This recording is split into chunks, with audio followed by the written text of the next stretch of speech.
Hi, everyone around the world. I am blessed to have chocolate in my lap tonight to start things, which is wonderful. And we broke through 183,000 subscribers this week. And tonight, after your popular demand, I'll be updating the extraordinary experience of Jerry Wills at the Aramu Muru mystery door in Peru, where his wife Kathy saw with her own eyes Jerry glow with light and then disappear through what appeared to be the solid rock door, and what Jerry thought was another universe that surrounds this universe. I'm going to put chocolate down, and we're going to dive into this. And I'm going to start with what is interesting to me is a sign that public interest in extraterrestrial intelligence keeps growing. The latest August of 2021 Gallup poll shows that, quote, 41% of adults now believe some UFOs involve alien spacecraft from another planet. And that is up 8 points from 33% in 2019, only 2 years ago, close quote. Meanwhile, more and more science news updates are like this June 8th, 2021 headline in space.com, quote, "Do parallel universes exist? We might live in a multiverse," close quote. Some scientists hypothesize that way back in time, a different universe might have existed before the one we're in now, and the previous universe could have been the exact mirror image of our current universe. Another question is, could our current universe be surrounded by another larger universe in parallel to this one? And what if our universe surrounds another smaller universe, sort of like Russian dolls that fit inside each other?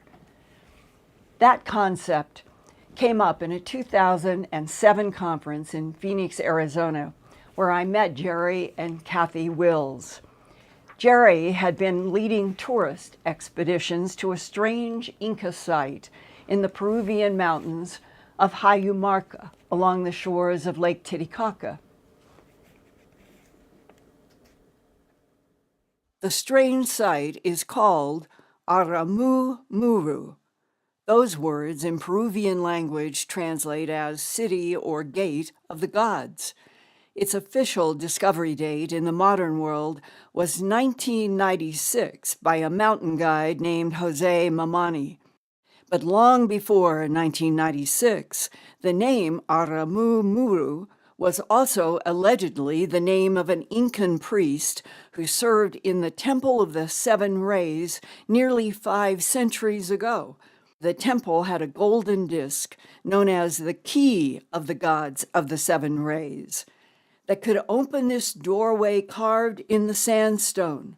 According to Incan priests, the rock doorway could transform into a tunnel lighted by a strange blue glow that led to a city of gods. Peru's Inca civilization emerged from the 12th century onward, and then nearly 600 years later, on November 16, 1532, the Inca king, Atahualpa, and the Spanish conquistador Francisco Pizarro met on the plaza of an Incan city. But Pizarro was not there in peace. His Spanish fighters ambushed the Inca king and killed all of his guards.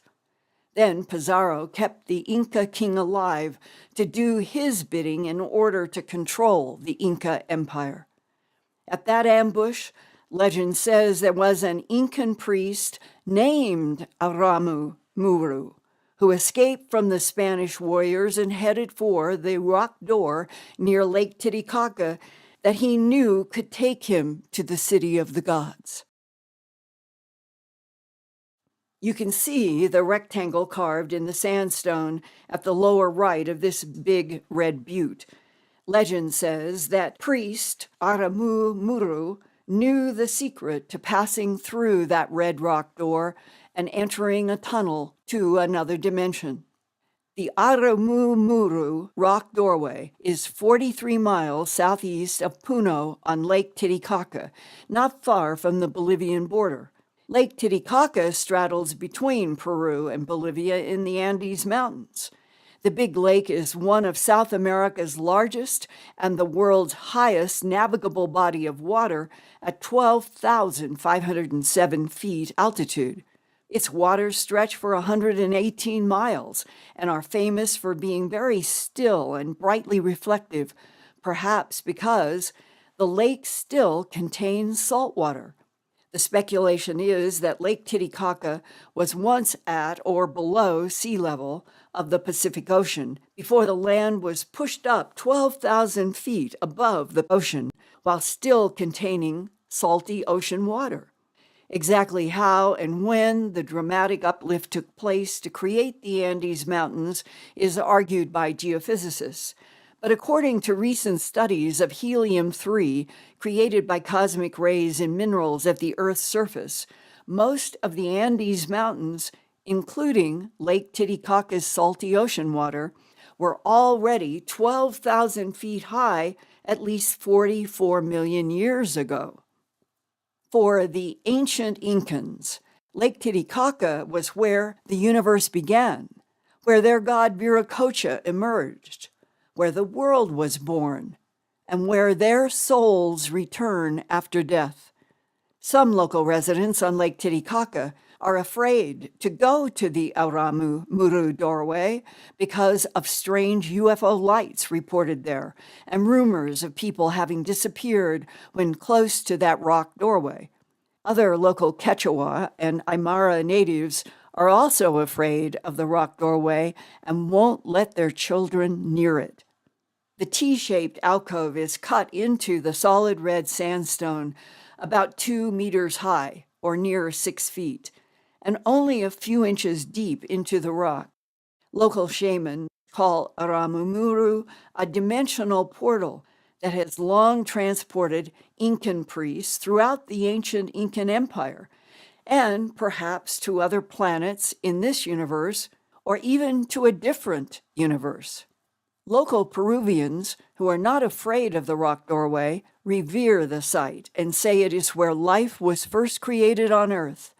Other eyewitnesses claim to have seen strange, very tall men, accompanied by glowing spheres of light, walk right out of the solid rock door onto the ground, and even then walking on to Lake Titicaca.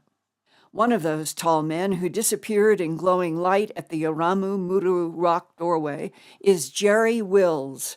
He is very tall, 6 feet 9 inches. The date was November 11th, 1998 at 11 p.m. local time. Jerry and his wife Kathy were newlyweds, and Jerry was at the rock doorway because he had been trying to understand his strange life and strange places in Peru. Jerry Wills was born an orphan in 1953 and was left to die alone in a cold Kentucky farmhouse. But he was rescued and adopted by a Kentucky family who had a farm. In 1965, at age 12 and a half, on a cold fall day, he was stacking wood at sundown. Suddenly, a silver blimp-shaped aerial vehicle appeared under a full moon over some tall pine trees. Large pale lights pulsed one after the other around the UFO, going in one direction and then reversing in a slow, steady pulse. There was no wind, but the tops of the pine trees whipped back and forth as if the UFO was emitting some kind of energy. In his mind, Jerry Wills heard a telepathic thought voice from whoever was in the silver craft say that the unseen visitors would return to meet Jerry again in the future. A year later, in July 1966, Jerry was face to face with a tall, blonde-haired, blue-eyed extraterrestrial man named Zoe. Zoe said he was from a humanoid civilization on a planet orbiting the star Tau Ceti, about 12 light years from Earth. There were several face-to-face meetings over a 5-year period and a trip aboard a silver spacecraft that Jerry Wells took. in which Zoe controlled the craft with hand-imprinted panels directed by his mind. Zoe became a teacher to Jerry.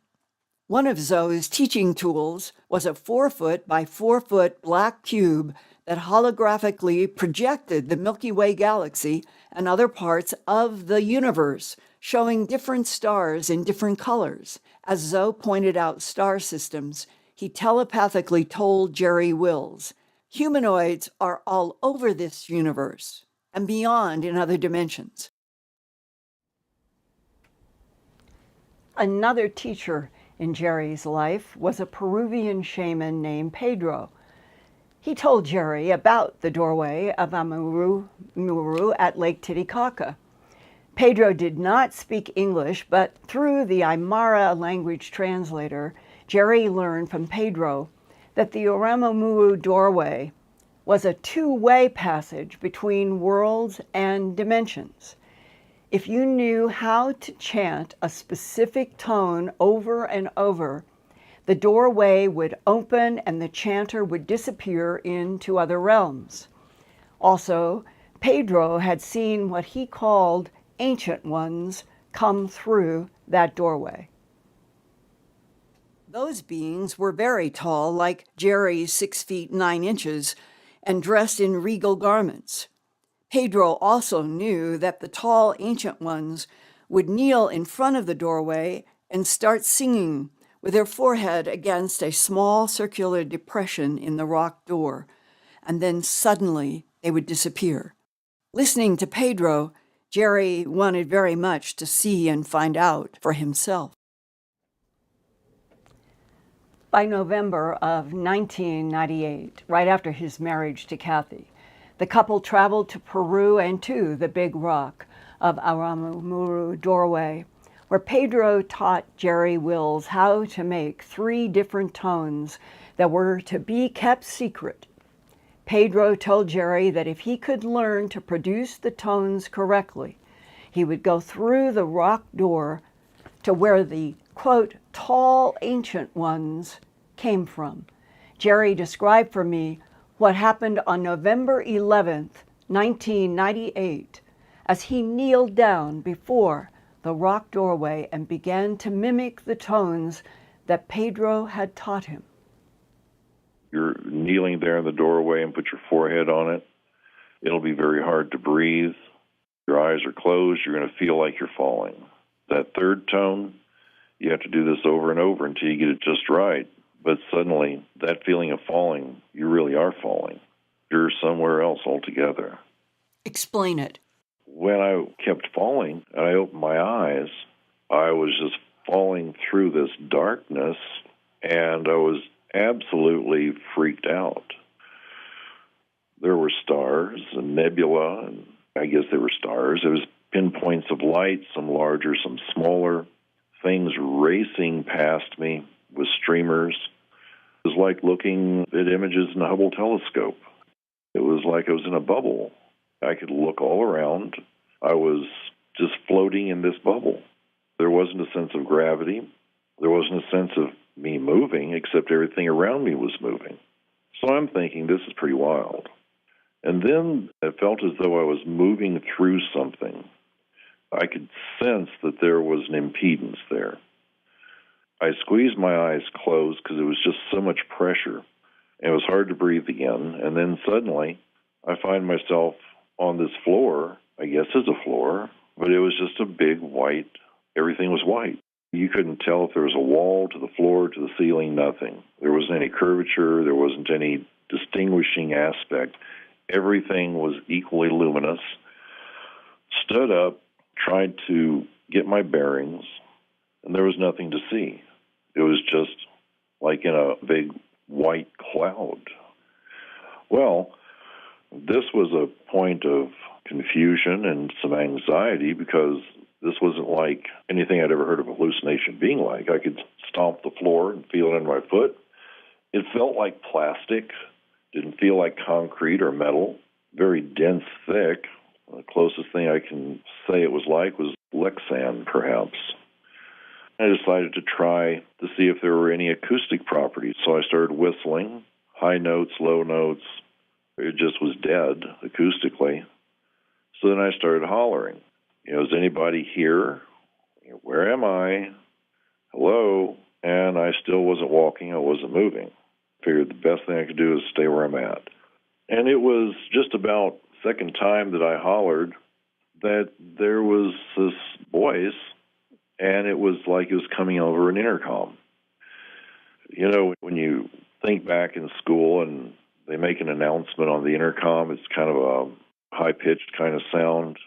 It lacks the characterization of normal human voice. It isn't a full spectrum of sound. It's just a narrow bandwidth of sound.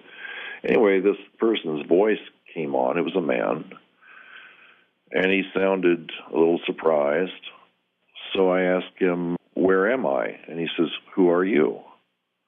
And so I said, well, I'm Jerry Wells. Where are you from? I said, well, I was at the doorway at Aramu Muru. He says, I don't know what that is. I said, it's on the planet Earth in the southern hemisphere. And he says, oh, Earth, all right. I asked him what this place was. Where am I? Is this real? Am I really experiencing this? And he laughed. Oh, it's very real. I understand your confusion. He said that I was on another world, that it was outside of my universe. So I wanted to understand how that's possible. And he says, well, there are many universes, and you have just passed from yours into ours. All right, so where is this universe? He said, it wouldn't do me any good to even try to explain it to you. I asked him how I'd gotten there. Well, apparently, these folks, whoever they are, had been very curious about the nature of the universe. In order to understand their universe, they tried to recreate, using what they knew, to recreate a model of the universe. But what had happened is that when they had recreated this, their creation had started to evolve. It had evolved up to a point to where it stopped growing. It was quite large, and that they had created another universe inadvertently. They weren't planning on doing this. And it had evolved, and it evolved quite rapidly. I said, well, I don't understand this because we think the universe is billions and billions of years old. He says, well, where you are, you measure time much differently. Time is different in every universe. We've watched for the past, and he was struggling with terms that didn't make any sense to me. For him, it had been, let's say, a few decades. But within that universe that I had just come from, it was billions of years. Time was remarkably different for me than it was for him. And so then I started thinking, how long have I been here? Because Kathy was like 11:20, 11:30 at night at Lake Titicaca. The breeze is blowing. It's 13,000 feet elevation. It's just cold as hell. And I started thinking, oh my gosh, it could be decades past by the time I get home. I didn't have any idea how long I'd been gone. My watch was just dead. It was one of those Timex that had the gizmo on there for altitude and temperature and barometer and all that. It was new, but it just was dead. I started getting a bit frantic with him and telling him, how do I get back home? He says, well, you should be able to get back home the same way you got here. And I said, I don't think that you have a doorway here. I don't see anything. It's just all white. And he says, well, it's just all white because of the chamber that you're in. And he says, we can help you get back home. Don't be afraid. I said, all right, then what do I need to do? Because I really need to go right now. And I explained to him, Kathy is there waiting, and if I'm really gone, then she's going to be really afraid. And the other people that were with me are going to be equally worried. He says, all right, turn to your right. Now just start walking forward in a straight line. And I started walking forward. And it's like I went past a wall. As I came around, he says, all right, You see that in the distance, probably 100 feet from me. He says, just walk towards that. It was this large, black, gelatinous-looking thing just floating in the air. It was black, but you could see all these pinpoints of light. It was peppered with light and dark areas. And I said, what is this? And he said, that's the universe you came from. Well, this thing, it had these rods that were luminous, like neon. There was little beads of light moving through them, kind of like a fluorescent bulb, overhead fluorescent that gets bad and has like little dark areas moving through it, except the dark areas were a different color. Some were yellow. I'm holding in my hand the illustration that you emailed to me, and my first reaction was, you are the figure in the foreground. Right, about 100 feet away from that thing. Did you get telepathic communication from the male voice about what the rods are doing with this gelatinous cosmic mass? Well, the rods, they were around its perimeter. Didn't even look like they were connected to anything. They didn't seem to have any reason to be placed the way they were placed. It was very abstract. I said, these light rods, what's that? And he says, well, that holds it in place. It maintains the balance. And we think that's the reason why it stopped evolving. So did they deliberately try to stop the evolution of this universe? I think so. And when he was telling me about this, they were really very afraid that it was going to continue growing and it would just overwhelm them, and then what would happen to them? It was quite a conundrum, the way he described it. So they're in another universe, and they created in this other universe a laboratory universe to test or learn something. And then their laboratory test universe took off somehow and created the universe that you and I and everything in our universe is. He had told me that they were trying to understand their place within their universe, and that what they had discovered is that they were inside of someone else's universe, just like we were inside of theirs. It's just layers and layers, and there's very little that separates one from the other. And that's what they had learned. This 13.9 billion light-year universe, from our point of view, is inside of the voice in the all-white room universe, and that universe is in another universe. It's like you're describing those Russian dolls that all fit inside of each other. That's what Kathy was saying, too. It's just like Russian dolls. I said, what kind of machine would you use to do this? He tried to explain it. The closest thing that I can explain was what we call the Large Hadron Collider, a big thing over in Europe. That Large Hadron Collider, known as the LHC, is the world's largest and most powerful atomic particle accelerator. It first started up on September 10th of 2008. The LHC consists of a 17-mile or 27-kilometer ring of superconducting magnets with a number of accelerating structures to boost the energy of the atomic particles along the way. Inside the accelerator, two high-energy particle beams travel at close to the speed of light before they are made to collide. Those beams travel in opposite directions in separate beam pipes, two tubes that are kept at ultra-high vacuum, and they are guided around the accelerator ring by very strong magnetic fields maintained by superconducting electromagnets. The electromagnets are built from coils of special electric cable that operate in superconducting states, efficiently conducting electricity without resistance or loss of energy. This requires chilling the magnets to minus 271.3 degrees centigrade, a temperature colder than outer space. For this reason, much of the accelerator is connected to a distribution system of liquid helium, which cools the magnets.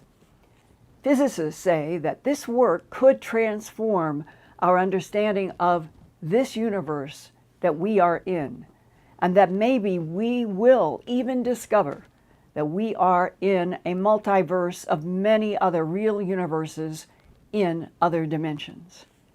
In addition to the LHC Parallel Universe investigation, it has been 3 decades since the 1991 book, The Holographic Universe, was released by UFO abductee Michael Talbot. He said that our universe is a projection from outside of our universe like a 3D hologram. And by August of 2014, Scientific American featured on its cover this question: is the Big Bang and all that came from it a holographic mirage? That's the word, mirage, which is an optical phenomena that is not even solid matter. A mirage from another dimension. 3 physicists in that Scientific American article discussed one of cosmology's greatest mysteries. Quote, "It's the sudden, violent origin of our universe from a point of infinite density. The universe appears to us to exist in 3 dimensions of space and 1 of time, a geometry that we will refer to as the 3-dimensional universe. In our scenario, this 3D universe is merely the shadow of a world with 4 spatial dimensions. Specifically, our entire universe came into being during a stellar implosion in this supra-universe, an implosion that created a 3-dimensional shell around a 4-dimensional black hole. Our universe is that shell of the black hole." Close quote. And could that stellar implosion be the spark of light that the other universe voice told Jerry Wills surprised them in their experimentation with creating a laboratory-controlled universe, but that it kept growing beyond their experiment? It was 4 days ago, on Sunday, August 29th, 2021. I called up Jerry Wills and I asked him if he would give me his current thoughts now on our Part 1 recorded interview from 2016. I played it for him fresh, and then he gave me some amazing insights right after that were recorded, and I'm going to share some of his comments now, just fresh, with you now. Listening to this, I was thinking about how I felt where I was trying to get out of that doorway and went up against this invisible whatever, like crashing into a glass, I guess, and how surprised I was at first, and then how frantic I felt immediately afterwards, thinking, what the hell is this? My heart started beating a little faster. I do remember having the presence of mind to just run my hand up and down, back and forth over the entire surface of what was an invisible barrier to me and finding that dimple on the other side of the doorway. But Jerry, I have all of these beautiful photographs of the rock cut in the shape of a rectangular door, but it is solid rock. There is no indication that there is any kind of a cave or a room or anything beyond the impression of a door shape. You are somehow working your way through the molecular structure of the red rock to get somewhere else by using these tone frequencies. Yeah, I've been back there quite a few times. The only thing I can come up with is, first, I thought, what is this rock made of? It's red. It's rich in iron, and it's also petrified sandstone, which means that these fine grains of sand have been compressed over, millions of years, perhaps. Such a tight lattice, so that I guess when you make these tones, you're setting up a vibration. Plus, you've got the inherent energy of the Earth, and the Earth is electrified. There's terrific currents running through the Earth. And then you disrupt that energy Now you're actually creating a whole different version of energy, having disrupted that energy flowing through it by just making these tones. How these folks figured out how to use such a thing as this is unexplainable. The whole thing is really, really strange. This is petrified sandstone set up on end. This shelf is, I'm guessing, somewhere between 50 and 80 feet thick at its thickest, tapering off to just the top.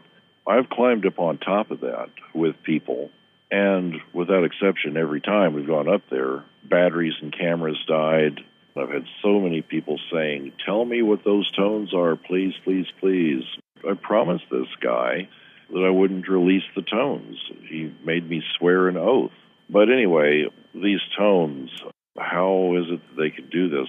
And honestly, I don't have a clue. The only thing I can come up with at all is that each one of these tones sets up a vibrational occurrence in this matrix of silica and iron. And when you go from one to the next to the next, you're not saying like do, re, mi. You're singing it. So it's like do, re, mi. Mm-hmm. It somehow does something. I don't know what it does. Then things start happening.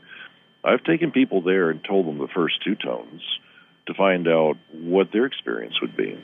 And the same experience happens for everybody. You just start feeling dizzy in that keyhole. You feel dizzy, you feel disoriented, and it feels difficult to breathe.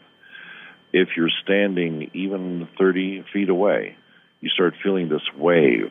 And I've seen this happen on several occasions where folks would be standing there. I'd be demonstrating the two tones, get into the doorway. No way in the world I'm going to make the third tone. This field occurs, very palpable. And like when you're standing in a tidal pool and the waves kind of push you forward and pull you backwards? Right. I can stand there and watch these folks. They're starting to sway in unison, moving towards me, slightly away from me, towards me, and then away from me in a very, very slow oscillation.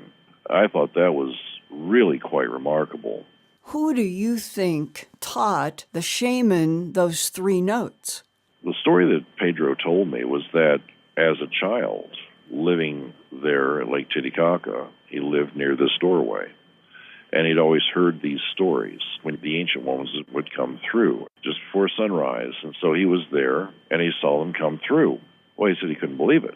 They didn't stay very long. They came out, walked around, walked down Titicaca, took some water. Then they came back and they knelt in front of the doorway and made these tones, and they just vanished right in front of him.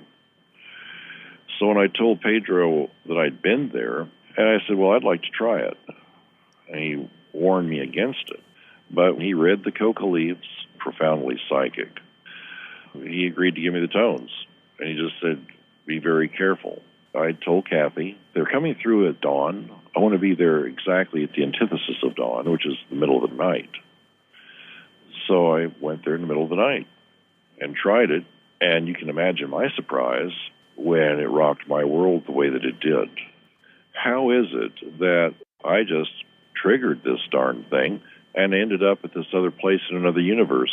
I thought that the voice in the white room sort of gave a clue that if they were making this universe that turns out to be ours because they were trying to solve a question about the evolution of life in their universe, then it would make sense that the scientists, the experimenters, capable of working at creating universe levels, would place something like portals in planets and in areas in the universe that they've made to monitor the life forms that they are so puzzled about.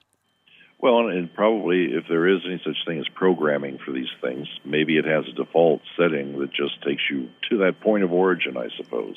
Right, where the whole thing began with the experiment of the universe. Yeah, there's got to be a mechanism for being able to point yourself to that to arrive there. And that's the reason why I won't do it again, because I don't know how it works. And I don't know if I was lucky to have gotten where I went to, and even more lucky to be able to get back. And if any of you have been to Aramu Muru in Peru and had a strange experience, write me, let me know, and I'll share it with everybody. I know that Jerry said that he's had so many people contact him about, I want to know those notes, I want to go there, I want to try it. And eventually he decided that he would make a video called, quote, How to Operate the Doorway. And I've seen it, it's lovely. And next week in part 2, I will also share some of that video with you, which I think you will find fascinating. And now I would like to give a shout out to last week's U.S. Marine Lance Corporal John Doe, to let him and all of you know that his experience with a large menacing black nest in the night in Vietnam, along with the 2 other Marines, has provoked dozens and dozens of letters that you all have written to me about your own encounters with palpable black, we'll say evil presences. I don't know myself, I just don't know how the Black Hulk phenomena fits into the huge 8-layer chess game of UFOs, ETs, time travelers, dimension jumpers, universe builders, and spiritual avatars. But it's all there in these 8 layers, I know. And probably, if we knew the truth, it's 16-layered chess game. But out of all of these, they've been handwritten letters, typed letters, many, many, many emails. I had no idea. It is like we have hit some kind of nerve in this world, the many, many responses. And so now I am very curious to learn how many of you might have had a dark encounter, but that the dark encounter at some point before or after in your life was protected, that you were protected by something in the light.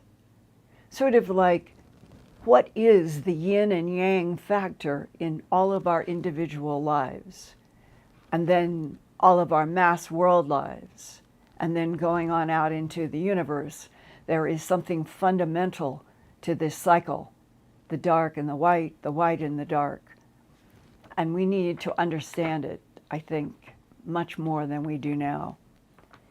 And with that, Ian, I would love to start getting comments and questions from our audience tonight. Thank you, Linda. A lot of people are saying that was a mind-bending report. Good. So I think it is too. I think it's fascinating to talk with Jerry Wills. Yes, people loved it. Here's the super chats anyway. Thank you very much, everyone, for your generosity. Moonbird, Teresa Bass, Kay Kimball, Chrissy Marr.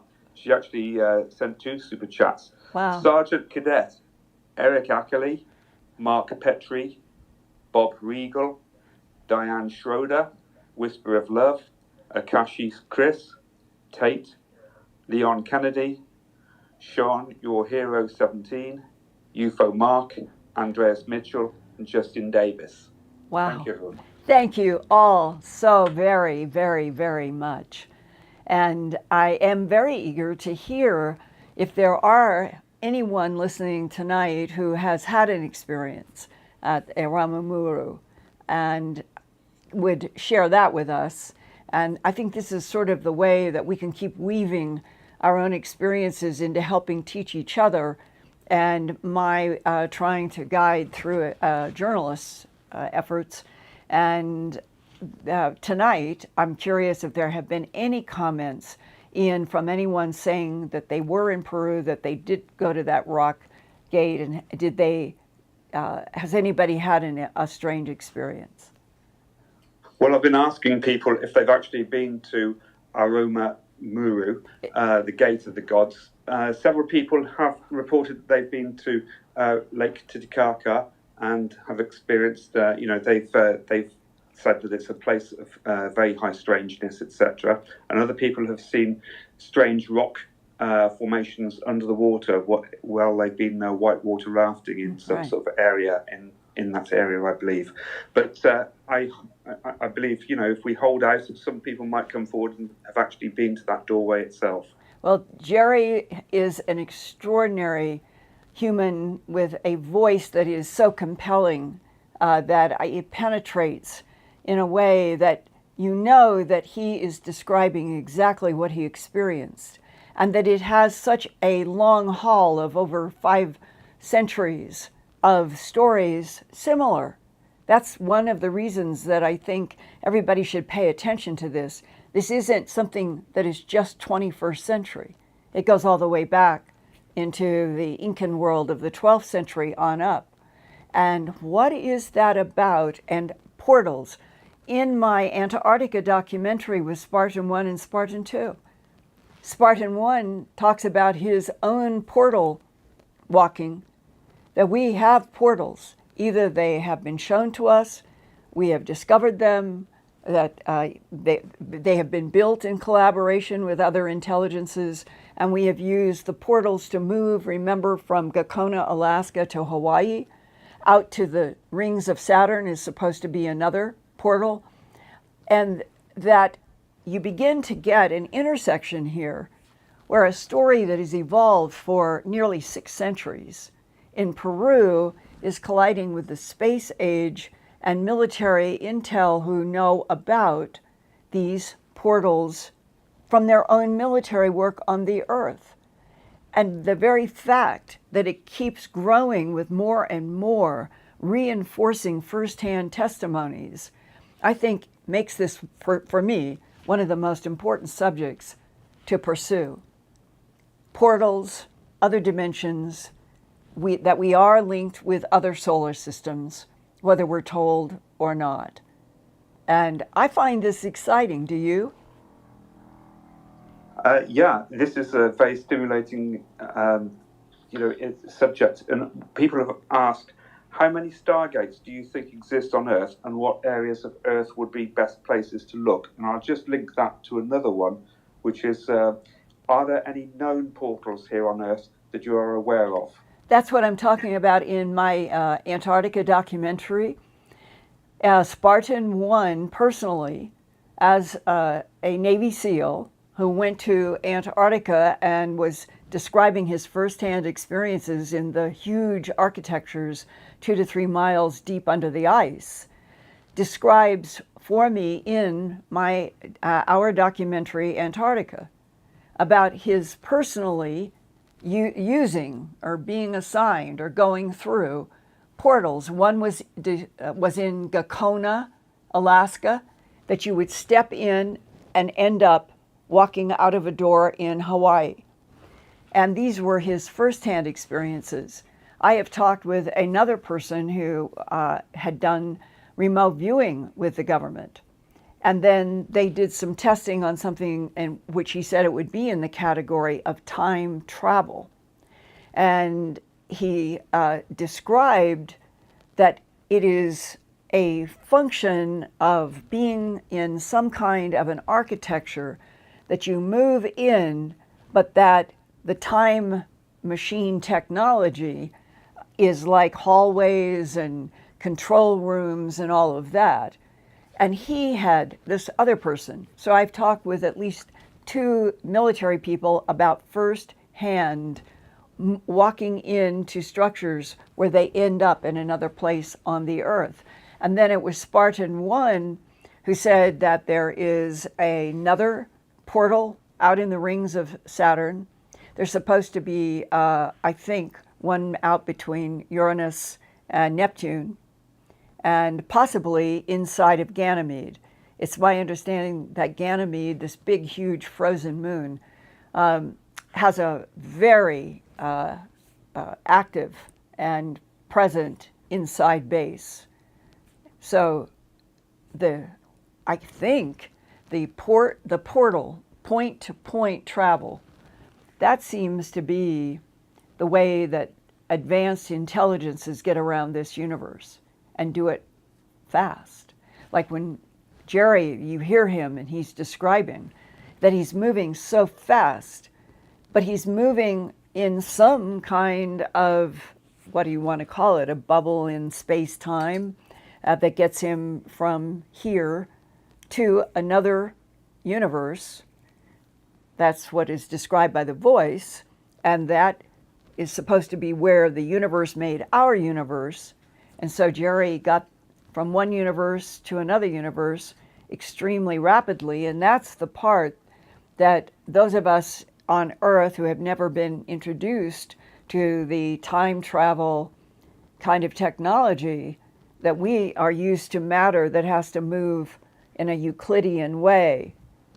Point-to-point travel has to do with bending space-time and all of the Alice in Wonderland astrophysics that we can read about, but the citizenry, we average citizens, this is something we haven't been told about officially, and we aren't being given the ability to do.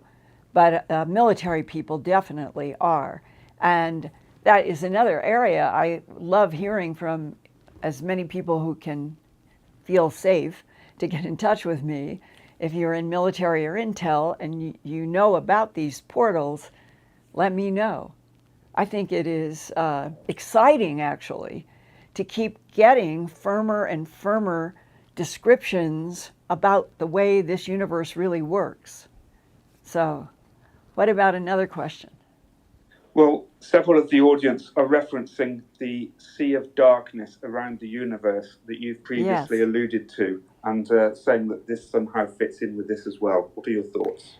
You know, I have thought about that, and I think I will have something to contribute about exactly that question when I do more on the dark hulks. That statement that was between MJ8 and the government person that I was talking to, and this was back in 1985 in Washington, is when this occurred. And the statement that had been made to me was, there are so many universes. It ties into tonight, actually, that the beginning of that discussion was, there are so many universes that they made a metaphor for me and said, there are as many universes as there are grains of sand on a beach. And then the next part of the discussion that was being retold to me was that MJ8, talking to the man who was explaining this to me, said, but around that big beach, like if you had an island of sand, and that was the reality of all of the matter worlds and universes that seem an infinite number, as many as sand grains on a beach, but that they were all surrounded by a cold, dark sea.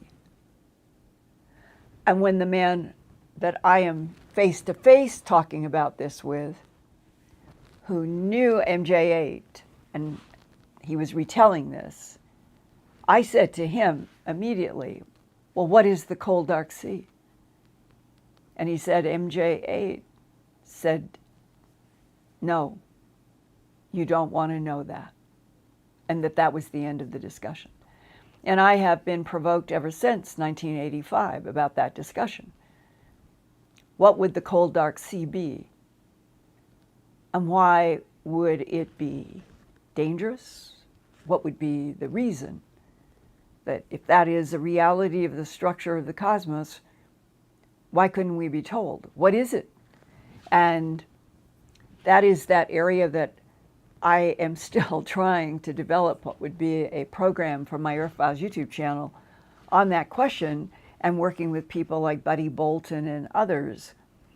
And the frustration is that there can be drawings and you can get the sense of that they get flashes, tiny flashes maybe of images or insight, but that it is that whole area, like you're talking with a remote viewer and they're trying to go into and remote view something that would fall into the category of a cold, dark sea, and they're conscious, as opposed to most controlled remote viewing, whatever the task is, The remote viewer knows nothing and will know nothing until a long time after they've done the work.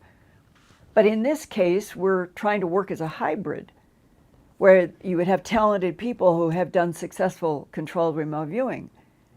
Can they actually go and try to access something that fits in those words, a cold, dark sea, around all of the universes that exist? Why is that not approachable, I guess, is the word. So I'm very, very provoked by wanting to learn more. But I also feel that almost more important, I want to know about the positive things in the universe and all the universes. I want to know about all the positive things in the other dimensions. I want to know how the divine field of frequencies and going through 5D dimensional, 4D dimensional, 3D dimensional us, that there are these relationships, levels. Jerry and I talked about it. He said that the surprise to the voice, where he was in that all-white place, was how little separation that there is in any structural way between the dimensions. If there can be all kinds, apparently, things that you can have breakthroughs, but that the key is always frequencies. The key is always frequencies. What do you concentrate on? What is the frequency for the existence of matter in this particular universe? And that, what I've told you, I wrote down, 2 years ago, as a guess of something that came to me one night. I woke up with this, and it was, I wrote this down next to where I was, because these are the kinds of things you should do. I've done it all my life. If you wake up and you have this thought and have a sticky note and you just write it down. Well, the more that things have evolved in the last 2 years, in spite of the pandemic and everything, what came out of that waking up was this universe. This is an organic consciousness experiment. And that implies that in that infinite sea of all of those grains of sand, where every single one is a different universe, imagine every single universe is a different test, a different operational relationship. This is a universe where organic consciousness is the experiment. And I suppose that then it implies that there would be universes that there was nothing but it would be inorganic. Hard to comprehend, but, and it's at this level that that voice would be relating to all of these pieces, the cold, dark sea, an infinite number of universes, every universe different for different reasons. And we're having a hard time understanding how to live on this one beautiful planet and live in collaboration with it so that our lives can be sustained, the lives of the creatures here on this planet with us can be sustained, and that the life of the earth can be sustained. And we're finding out how difficult that is. Another question, Ian? Well, you preempted the next questions because there's a comment here from Greg says, music and math are the main languages of the universe. I agree. I agree completely. Yeah. Yeah. And, another one here and remember, is Linda. Yeah, remember Ian Paget, who is the man who was beat up in that karaoke parking lot. And when he became conscious in a hospital, he couldn't see anything around him, not the people, not the walls, not the ceiling, not the bed, not anything except as fractals, colored fractals, the math of fractals. I was just referencing that before we went on air to another person I was talking to earlier tonight. Someone else has said, are the tones similar to tones used in Tibetan meditation, thus traveling through dimensions, tones that Jerry used? It is a really good question, and my own intuitive sense is that the Eastern religions, philosophies, arts have always stressed tones. The tonality of, for example, the Chinese and Japanese languages, they're all based around understanding having to do with up and down frequencies. And that as Jerry, as you heard tonight in part 1, he was trying to compare that in the most simple way, if you went do, re, mi, and if you applied a frequency to do, to re, and to mi, it's not going to open that rock door if you talk it. It's not going to open that rock door if you clicked it like binary code or ASCII. It's not going to open that door if you whispered.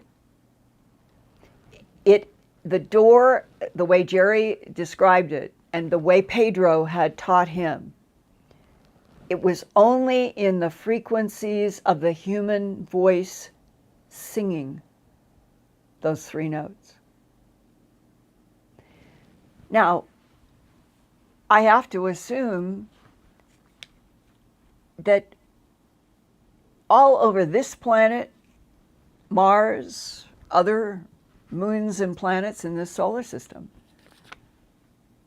who knows how many portals, who knows how many Aramu Muru, that's, by the way, I wanted to say that, Ian, it's one of those words that your mind and your voice keep changing it, but I went to one of those pronunciations and it's Aramu Muru. It's roll your R's in it. And it's this whole field where there are scientists who devote their lives to studying the impacts of frequencies. And we are not, in the human race, learning the relationship between our brain, between the world around us, connecting the frequencies that we give out to what we get back, communications in the insect world, in the animal world, so based on frequencies. It has to be a fundamental key.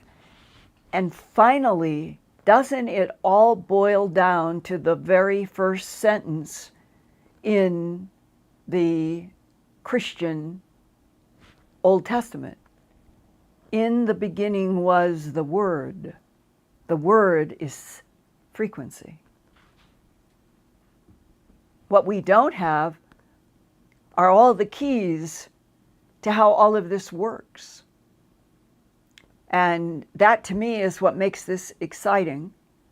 And even if the universe is a bell-shaped curve from friendly to neutral to hostile, it's getting into these kinds of subjects, learning about the fact that there could be a 5th dimensional universe that made this universe, and that it's an experiment that has gone awry, and they are concerned about what their experiment in this universe is going to do to their universe. Well, I find that exciting. It doesn't make me want to lie down and cry. It makes me want to learn more. Do you feel that way? Do you guys feel that way? Linda, a few people are suggesting when he walked through, or when he found himself into this white space and heard the voice, that the voice was in English, they say, how can the voice be in English? What are the chances of that, etc.? But I think it's more, Ian, as I speak to other people who also talk about this, the understanding, but it's not necessarily the voice is in English. In the abduction syndrome, all the abductees, it doesn't matter what country you're on, it doesn't matter what language you speak, the non-human intelligences go directly to the language center in the human brain. I've been told that by a scientist. And that makes so much sense. And that one of the, going back 5,000, 10,000 years, all of the carved sandstone, limestone having to do with Anunnaki and Sumerian, when they have that rod and you see Shamash, the alleged sun god of the Anunnaki, and it is a rod that looks about this long and is always holding it. The people who arranged a meeting in southern New Mexico back in the 1960s, a meeting with extraterrestrial biological entities in craft that landed, and there was a meeting, and there was an exchange of bodies and an exchange of technologies. They said the rod was used in that meeting in the United States, and that when the being did this with the rod, whatever was the next person was to communicate, it was in pure English in the military guy's head, and that they were told this was the translator. So that's how it would work. Okay, Linda, you asked if anyone else had visited this gateway. Someone has been there on a tour. They say they had no special instances themselves, but one gentleman in the group that they were in, he meditated and he could see beings that were invisible walking around the area, but not from the door. How did he describe the beings? How tall? What color? Did they have hair? What were the clothing like? Shoes? No shoes?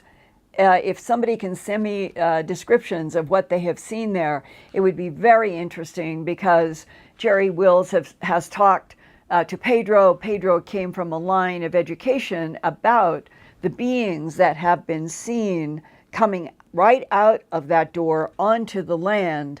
And they have been described over the centuries as extremely tall and wearing regal garments, coming from someplace in regal garments. Okay, well, we'll look forward to having some more information from that viewer. Okay, going forwards, Linda, does it ever make your head spin when you think about the entities that exist in our galaxy, universe, parallel universes and other dimensions? Sometimes my head spins a little, I guess. I just feel so strongly that Homo sapiens sapien on this planet was somebody's manipulation of DNA in already evolving primates, exactly as I was shown in that government document at Kirtland in 1983. Extraterrestrial biological entities manipulated DNA in already evolving primates to create Homo sapien. I personally am not frightened by that. I'm not astounded by that. I am not put off by it. There's a logic to me that this is a 13.8 billion light year universe. More and more information seems to be headed in the direction that we are going to find that, as Roger Penrose told me in 2018, there's not a beginning and end to this universe. It is just cycles and cycles and cycles through infinity. It depends on which slice of the cycles that you would look at this universe now, and if this universe is an organic experiment that's being conducted by the voice, the talk with Jerry Wills, that's in a ninth dimensional place that Jerry ended up in because he went to Aramu Muru. I am provoked deeply by wanting to know all I could possibly ask all the questions and get all the answers about all of it. And the excitement is we have never been taught the truth. And that how strange it is to get to the 20th and 21st centuries as a species on this planet, never having been taught the truth. And now we are at that revolutionary time in every direction. And I feel, and I'd love to know if you do, but I feel, bring it on. Tell us the whole truth. If there are space wars, if there are beings that are hostile, let us know, because the more we know, then the better off all of our civilization is. And if there are beings who know everything about us because they are the original progenitor manipulators of our DNA, and they could explain what they were trying to accomplish, and we could live on a planet that began all of its collaboration with planets, not just in the Milky Way galaxy, but going beyond, because we would begin to gain the technology that would allow us to move point to point. And that is, to me, where we're headed. And we're going through this very choppy time. And the big, big, big goal for me has always been, we deserve, we're not alone in the universe. We deserve who is friendly, who is neutral, who is hostile. We deserve to be in a planet where the governments are truly our colleagues. That they aren't in government just for power and money. All of this seems to be churning. And I am going to continue to try to think positively about this organic experiment in this universe. That we really are extraordinary beings. And the most extraordinary part of us is the part that recycles in the fractals and the math and the frequencies through infinity. The part that is the strongest is our soul. And it recycles through infinity. And on that note, I love you guys. Thank you, and I hope that you will be enthusiastic for next week's part 2 with Jerry Wills. I found it to be as fascinating as this part 1, and I think you will too. And we'll see you next week.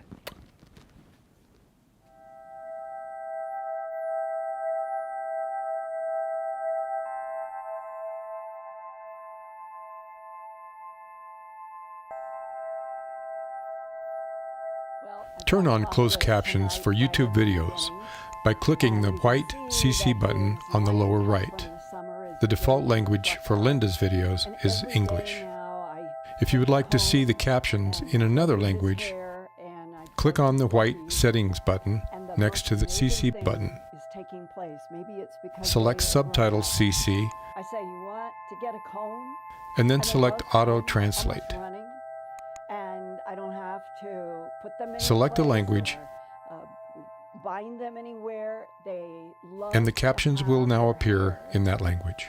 Sort of gone through, and they will hold their heads. I never had a cat do that before. And they'll pull against the comb, helping me get out snarls. And I think it's the best they've ever been.